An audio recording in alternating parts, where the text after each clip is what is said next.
ఒక అడవిలో ఒక కాకి ఉండేది. అది ఆకాశంలో హాయిగా ఎగురుతుండేది. ఒకరోజు అది ఒక హంసను చూసింది.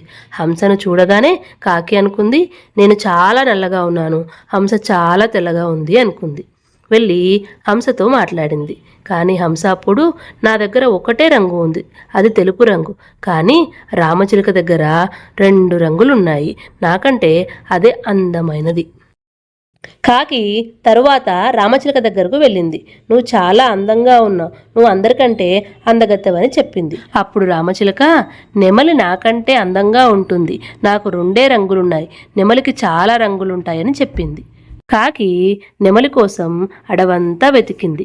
దానికి నెమలి ఎక్కడా కనిపించలేదు. చివరకు నెమలి ఒక జూలో కనిపించింది. నెమలి దగ్గరికి వెళ్ళి, నిన్నందరూ చాలా అందంగా ఉంటావని అంటున్నారు, నువ్వు నిజంగానే చాలా అందంగా ఉన్నావని చెప్పింది. దానికి నెమలి, నేను అందంగా ఉన్నాను కాబట్టే ఇలా జూలో ఉన్నాను, నాకు స్వేచ్ఛ లేదు, అందరికంటే అందమైన దానివి నువ్వే, ఎందుకంటే ఆకాశంలో హాయిగా ఎగరగలుగుతున్నావు. అప్పటి నుండి కాకి తనకు లేని అందం గురించి ఆలోచించడం మానేసి ఉన్న స్వేచ్ఛతో సంతోషంగా ఉంది.